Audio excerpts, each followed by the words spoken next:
I am learning in this phase of life that things are not always going to look the way I want them to.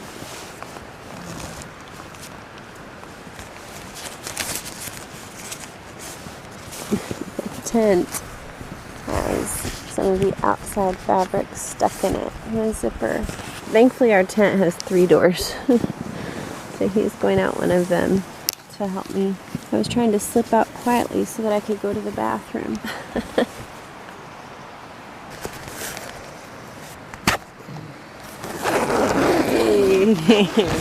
Thank you. Doug is gonna start the coffee, and I am gonna go find a place to pee.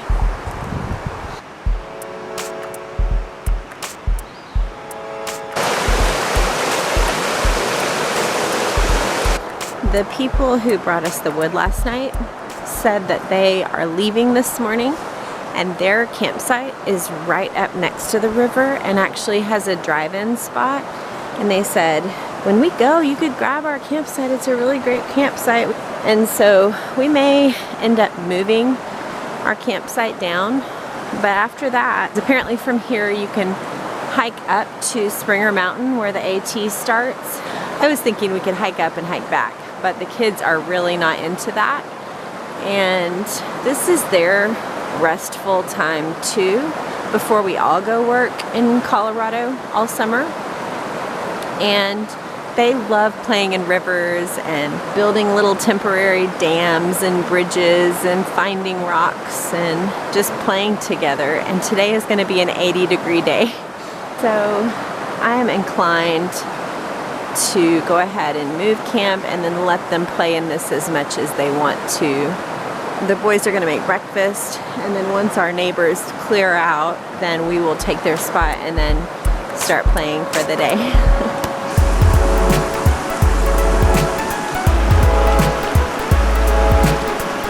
One of the things that you can do with little kids is, you could say control, but command or order or give structure to their whole day. And it's actually good for them. Little kids thrive on having some rhythm and structure. But older kids, you know, the more they get past 10, especially towards like 14, 15, 16, they have some say-so in how we spend our time.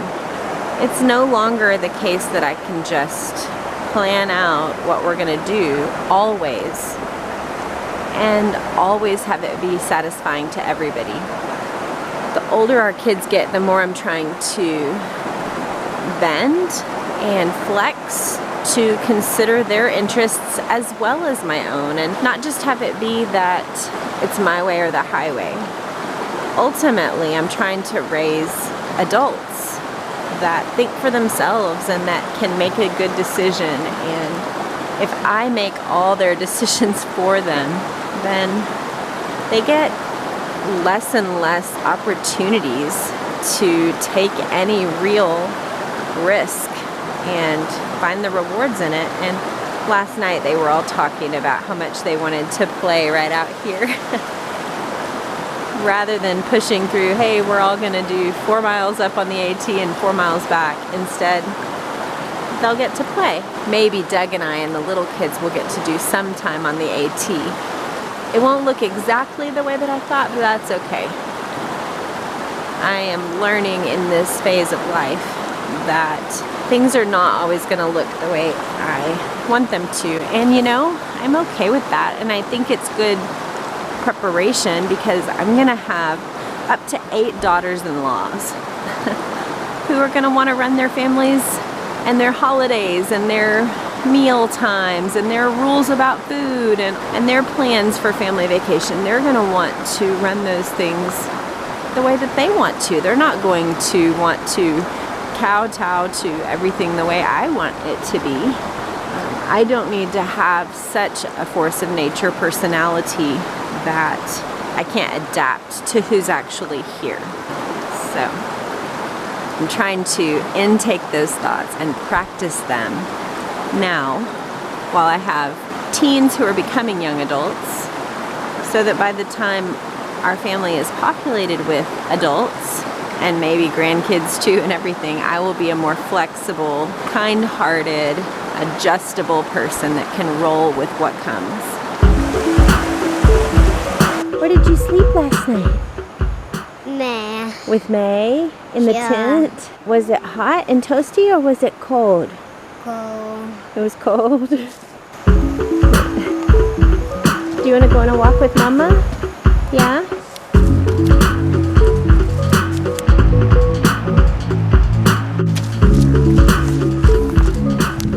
We are walking up, I think that just right up here is where the Appalachian Trail meets with this Forest Service road.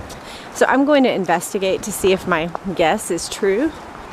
That way Doug and I will know where we need to walk. One thing that I ponder sometimes is the unique opportunities that being a mom of a wide spread of ages gives me that not every mom gets to experience. And one of those things is, I think a lot of people, because they have a few kids spaced fairly close together, they're in the phase of like highly intense parenting, and then they're in the phase of more like a little bit more release with their kids, and then they're in the phase of like, okay, we're launching young adults, and then they're released.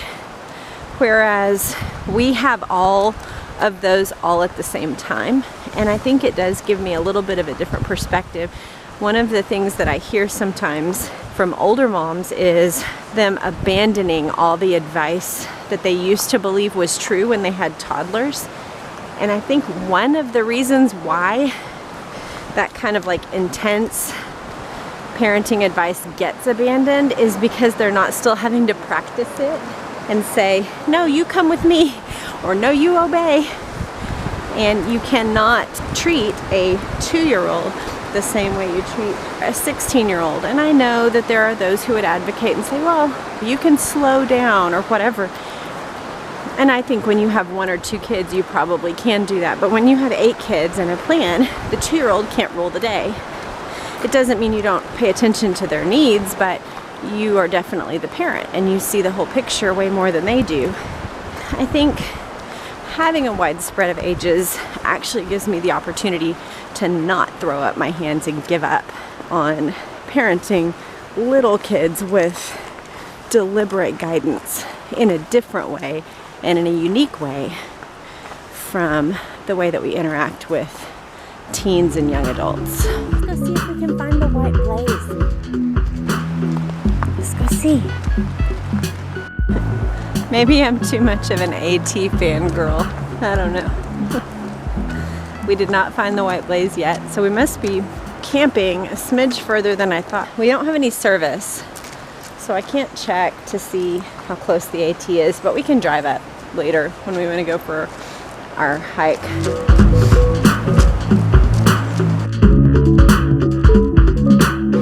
So we have our new campsite.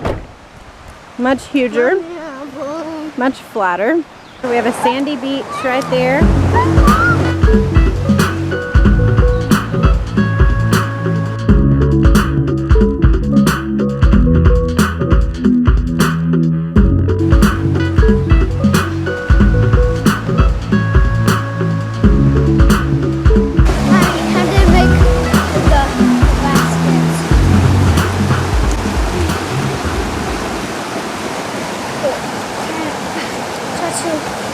Make a hole right there.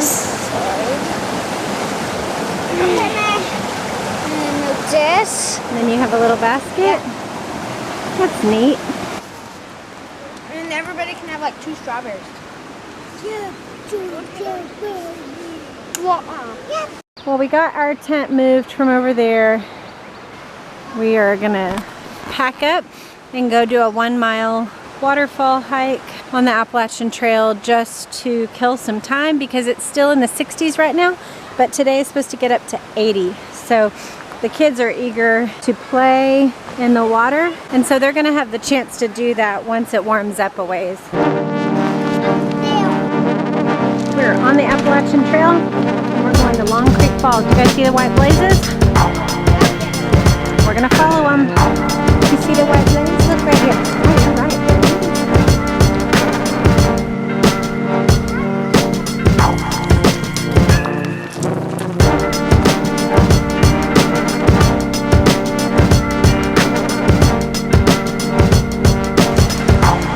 We don't know if this is the waterfall or not. There was no sign, but it does look nice.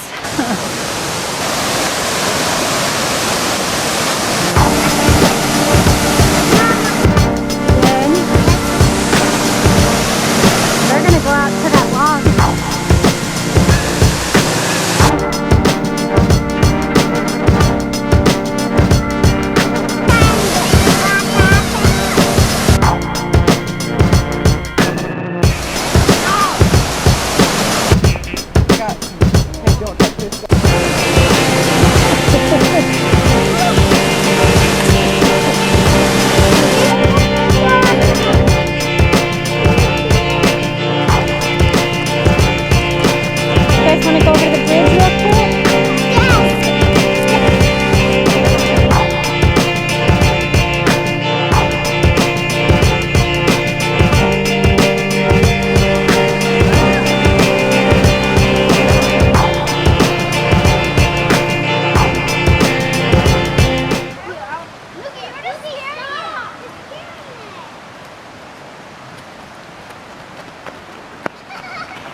See, it's right here. Oh, It's yeah. huge. Like, look at the It is huge. body. It's beautiful. Yeah, we wanted you to Turn see it upside down. You're free to go, butterfly. Bye-bye. So Baxter is in charge of lunches today. Baxter, what's on the menu? We got chocolate chip cookies, bugles, and peanut butter and jelly sandwiches. In the right order. Priorities. Everybody gets cookies after you eat your Got my lunch. priorities straight. Sandwiches, chips, basically carbs, carbs, and carbs. I love carbs. Woohoo! All right, bugles. Moses. Mama, did you not go?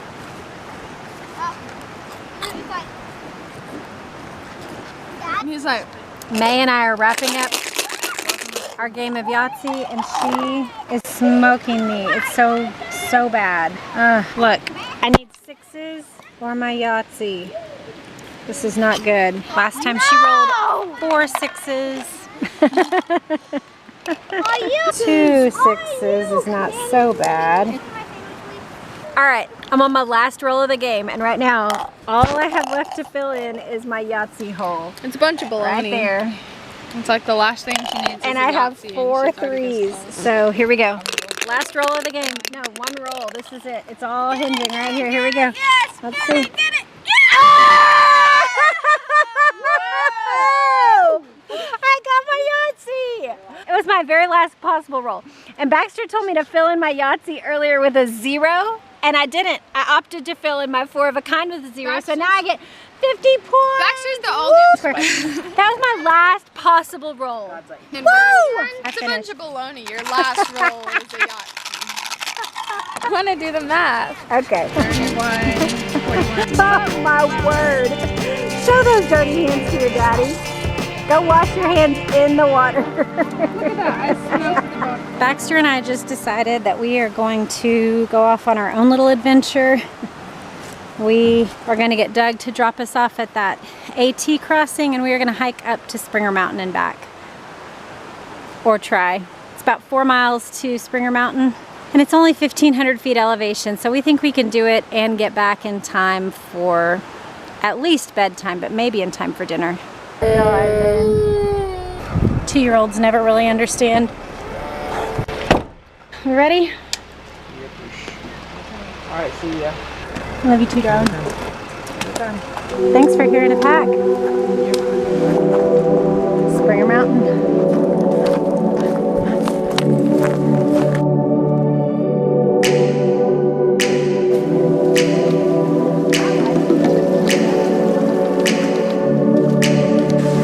Yeah, for sure. Out of the ones you've seen, what we're going to do. I was thinking of.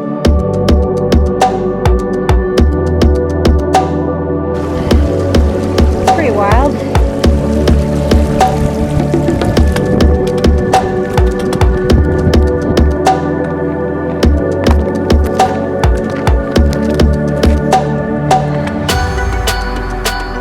We are up seeing an amazing view, but what has captured our interests the most is that we have Wi-Fi. We have had Wi-Fi in a couple days, basically, and so we're like, oh, I can like. We're only like a quarter mile from the top of Springer, but we're checking messages.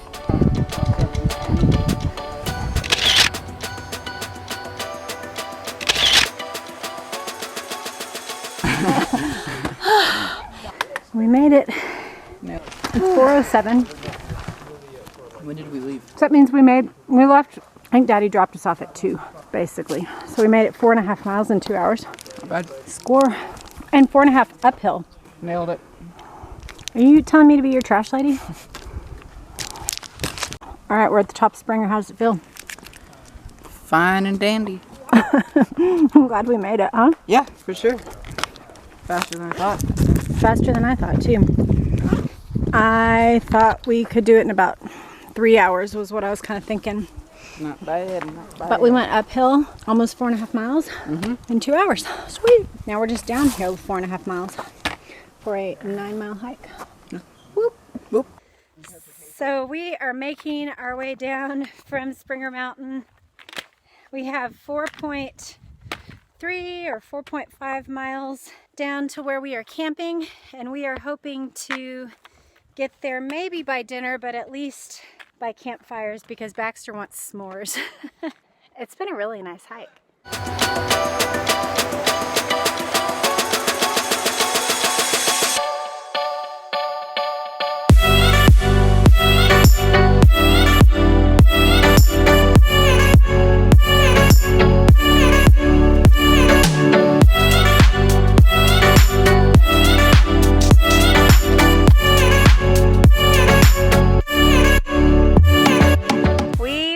Back to Three Forks, so now we just have to walk the like quarter mile or so down to our campsite and see Doug and the kids. We made it in plenty of time for dinner and campfire, so that feels good, huh? 6 o'clock, 4 hours for 9 miles. Yeah, good job us.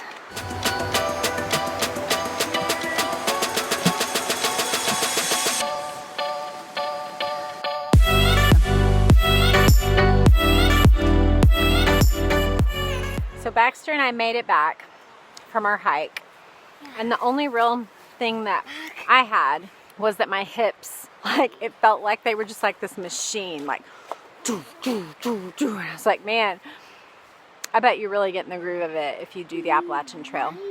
My knee is hurting a little bit. Really glad I wore my brace. And now we're playing a little game where they are all planning what they're gonna do. It's like a game called Doctor, where they all come up with a similar thing that they're going to do when I ask them questions. And whatever they do, I'm supposed to diagnose what their common problem is. So, I'm it. But tonight's been a good end to a good day.